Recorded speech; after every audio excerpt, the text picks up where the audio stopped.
Hello Garth, happy 70th birthday. It's a wonderful time. Holy crow, where has the time gone, eh? And I was thinking of what I should say to my older brother, who I've spent a lifetime with, and it's been a wonderful experience.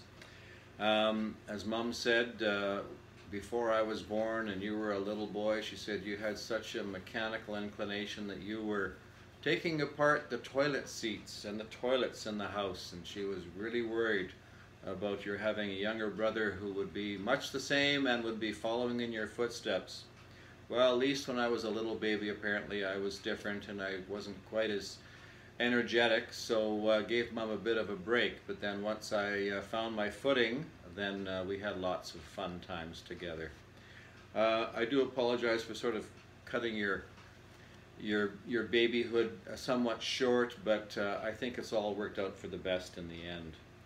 You know, I've made a few notes, about 7 pages, because there's so much to talk about, but I'll just sort of try to talk extemporaneously and just check these out as we go. I remember when we were living in Regina, that's when my memory started, and we would always be playing in the sandbox. We loved that sandbox, we loved our cars and trucks, and we spent many hours in there together, and that was a fun time. And then of course we would take the sand and pour it down the oil tank inlet into the house, just to, I guess, add a little more effluence in that tank, which would hopefully help the furnace run better. And of course we had a few, you know, fire episodes and that sort of thing, which I think others will mention, but those were exciting times as we ran up and down the stairs with our tumblers to put out the fire behind the oil tank in the basement, because they had the big cardboard box there. Very interesting. And we spent many hours playing in that basement. It had the red carpet on the floor and the TV was on quite a bit. And we would be playing with our cars and trucks again and our blocks, and some of those blocks of course ended up down in the sewer pipe, and luckily your arm was small enough that when the plumber came to help clean out the sewer pipe because nothing was going down it, you were able to put your arm down there and bring up a lot of blocks, which definitely cleared out the system. So that was great, and I remember that plumber was very appreciative that you were able to do that, and I was quite frankly pretty amazed at your dexterity and ability. Of course, we had lots of fun in Regina. We had friends, you know, Doug Lutz and Freddie Sidaway, and lots of riding our bicycles in the front street at great, we thought, high speeds. Well, these were really tricycles, which we thought were very high speed, and that was a lot of fun. We, of course, would help with the Turner rockers in the front street when they tore up the front street and were redoing it. You and I would be sitting out the windows at the Turner rockers as they turned all those rocks and soil over. And of course, invariably, we seemed to end up on that street. And so when Dad came home, he wasn't too pleased to see Garth and Robyn running around amongst the Turner rockers, and no doubt the construction crews were really wondering what was going on as well. However, we survived, luckily. And there was the time when we helped Dad wash the car on Wascana Lake, and he backed the car right down, oh gee, almost into the water at the back, and he was busy washing while Doug Lutz and you and I and Freddie and a few other friends were busy playing on the shoreline of the lake. And that lake was, I guess, a little bit deep there. And then a few people climbed out on a branch of the tree over the lake, and unfortunately Doug fell in the water. So Dad wasn't very pleased about that. I remember the chagrin on his face as we pulled Doug out of the water, and then when we took him home, his parents were not all that impressed with what had happened. But just another day out with the McCombs in the water. Of course, we lived across from Lake Wascana. I think it was at the Gladmore Apartments there, or Gladmore Suites. Anyway, we had a townhouse there, and it was a beautiful place to live. We could walk across the street with our mom, of course, who kept us safe. And they had a beautiful pool there. We'd play in the pool, and you loved the pool. Remember, you were happy as a clam in there, swimming around and having fun. And then there was a museum there as well, and so Mom would enroll us in classes in the museum, and that was wonderful also. and of course there was the legislative buildings there, and there was the lake itself, which I mentioned, you know, Doug falling in and us getting very close on occasion. And then there was the night we saw the yacht burn to the water line. Remember, there was that, what we regarded as a yacht on the lake, and it burned to the water line. And boy, we came back the next day, and all you saw was that burned out hull, and that was quite something. And I remember Dad, being in the insurance business, he said something like collecting the insurance on it, but whatever. And then the RCMP, of course, base was just down, a couple of blocks down on our front street, and occasionally we'd hear the pipe band playing, so we all had to go down and watch the pipe band. And little did we know what our future would hold. And then, oh yes, I also remember one day you arrived in our backyard carrying a tree. This tree had been dug up, and the roots were exposed and everything, and you brought it into the yard, and then you and Dad planted it, and lo and behold, that tree grew. And apparently that tree grew for a long time in that backyard.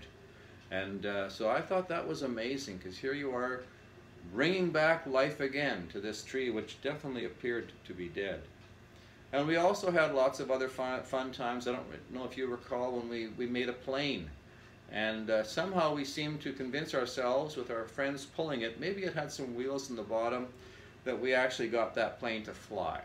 So I think we were very creative and imaginative, because I definitely remember thinking, wow, I flew in the plane we made. And however, things carried on at home, and remember Mom had the wooden spoon, and so you brought out the, when Mom threw the old one away, she had a new one, and you brought the old one, you hid the old one, and then one night when Mom decided she had had enough with us, and she brought out the spoon, and we knew what was coming, because it had a real lick to it and a sting. And anyway, she got her spoon out, and then you got your spoon out, and then you were sword fighting in the kitchen, and I was standing behind you watching my brave brother, and Mom just broke down laughing, and really we never had the spoon after that. I guess she thought that was very creative. So you saved the day. And another time, I remember in Regina, when we woke up and there was Granddad, Joe McComb. He was in the kitchen. He had come to visit. Anyway, and two bicycles arrived. Two-wheel bicycles arrived. Wow, that was quite something. And I remember we went out into the big driveway area there, which was really quite a nice area. And you rode that bike very quickly. You got on that bike and you rode around, and that was amazing. I was amazed. I thought, wow, what a coordinated guy. Also, remember Mom used to model, and so then we would go to CKCK Regina. That was a radio and TV station, and we would have our cars and trucks with us again, and we would play in the vestibule on the carpet, and then we'd watch Mom on TV while she modeled. So that was really quite something. So and then of course our lives changed. We moved to Winnipeg.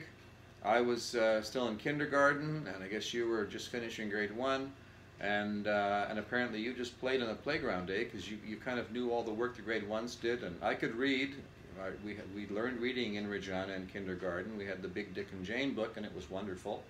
We'd all sit in front, and she would turn the pages, and we learned the words one by one, and then two by two, and it was a great way to learn to read. As a teacher, I think back on those times, and I think, you know, maybe we should go back to that with some of our kindergarten and grade 1 classes. But you probably recall, we were in the Viscount aircraft flying to Winnipeg, and you and I were invited up to the captain's cabin. And we were standing there talking to the captain, and he was very pleasant. And then he showed us Winnipeg in the distance, and there we were flying through the air, and we saw the city that we were going to be living in again.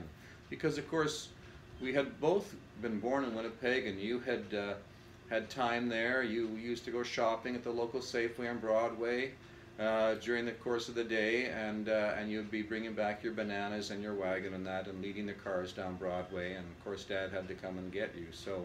So you were adventurous and creative back then as well, at about 18 months.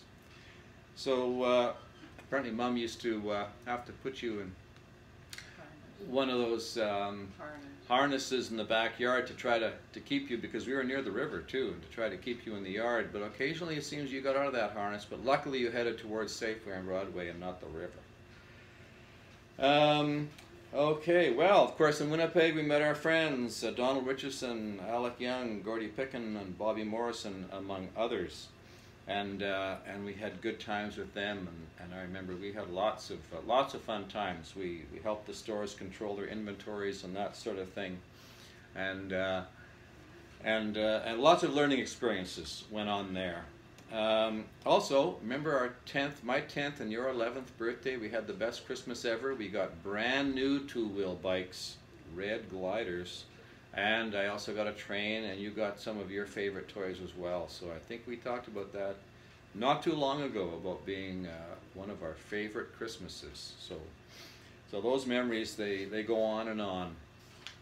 And also your love of animals, Garth. You've always had a wonderful love of animals, and I was very impressed when you would pick up these stray animals and bring them home and take care of them, and you love them very much, and that has continued through your life. So you've helped a lot of animals, and you've been friends with a lot of animals, and Fergus is still carrying on. So that's wonderful. And of course, our bagpiping years, you learned first. I was still doing my hockey at the Montrose hockey rink, but you went to do bagpipes and you loved it, and you were a very fast bagpipe learner. I think after 3 months you were playing the bagpipes, which I think was a record for Doug Will, Mr. Will. So that was terrific, and that was very impressive. Even I thought, wow, look at this. He's blowing those bagpipes and playing those bagpipes. Holy crow. And you would get up in the morning and I would hear you practicing beside my bed as you sat on your bed, and you wouldn't be playing the reed, but you were just fingering and with the wind going through. And I remember that sound, thinking, holy crow, look what lies in my future. And you are, Garth, you are one of the best bagpipers in Winnipeg, if not in Canada and North America, because you're a wonderful musical player, and that's terrific. And of course, we all had the experience of being taught by Ian Kahn and having an elevated quality of piping and playing, and we still have that, and I've tried to pass that on to my students, and I know you have as well.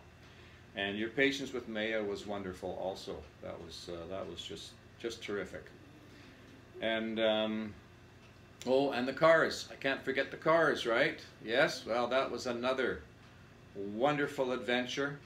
Your love of the antique cars, the really old ones, and because of your love of the antique cars, I have gained a terrific appreciation of them.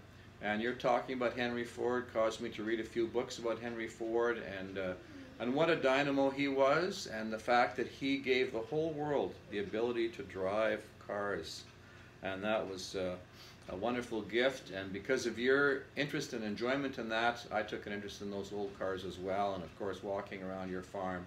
Even today, even though you've gotten rid of a lot of the other cars, the old ones are still there, and it's nice to be able to see a Franklin and to see a Model T and a Model A, and of course there's an old Packard tucked away.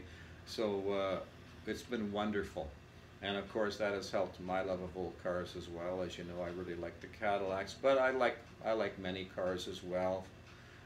Mostly from the 50s and some of the 60s Cadillacs, the 65 and 66 in particular. Fleetwoods are always gorgeous cars, but we shared that hobby together. And of course, you collected many cars, so it's sort of like the motto: if you're going to have a hobby, do it big, right? Yeah.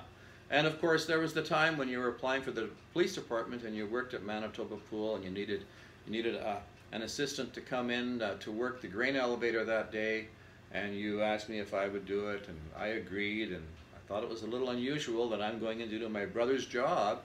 However, you trained me in 30 minutes or so. You trained me, and I was performing the job wonderfully until the general manager showed up, and he asked who I was and what I was doing, and I explained that I was your brother, and I was helping to get through the day, and because you had a bad tooth, and that's where you went to the dentist. And he was a great guy, because when you arrived back, you had a really perplexed look on your face and quite worried. and he asked you, how's the tooth? And so you were able to answer him, and we finished that day on a positive note. And although that was quite hilarious when you think about it, you know, what we were doing. But anyway, as usual, we pulled it off. And sometimes if you don't challenge the world, which you did many times, you challenged the world many times, you don't accomplish things. And that was another time when we had challenged the world and came through it all right. Yeah, and that's part of your sort of your daredevil attitude. Like, let's just get this done, and we will just pursue this until we can accomplish what we want to do. And a matter of fact, a couple of years ago, when we drove down to Carnduff, Saskatchewan, and I saw you in action there at the auction, and with all the overland parts. Boy, that was a great day for overland parts, and all those pallets you bought and those pieces. That was terrific. And we bought the 4 cars for $5. That was a good deal too. And but I noticed that everyone was coming up to you and asking you questions because you knew what things were. You were the guru of the early cars from the teens, 20s, and 30s. So I was very impressed with that. And we had a wonderful day. I think we left at about 5:30 in the morning, and we got back at about 3:30 the next morning. But it was wonderful, and we really weren't as tired as I thought we might be. It was just so much fun. And of course, you know, we had our scouting days with Dad as a scout leader, and all I will say was that Dad was, he was a great scout leader. He was very patient, and thank heavens he put up with all of us. Anyway, Garth, congratulations on reaching your 70th birthday. That is marvelous. And thank you very much for all the excitement and the adventure we had. I've always appreciated it, and as I've gotten older, I've realized that that was a wonderful life and a lot of enjoyable things that you did, and you were always excited and keen to do these things, and that kept the rest of us excited and happy and keen as well. So once again, it was a great time. Have a wonderful day. And let's have many more. Happy birthday, Garth. Okay. All the best. Yeah. Have a great day, Garth. And we'll be seeing you soon. Okay. Bye for now.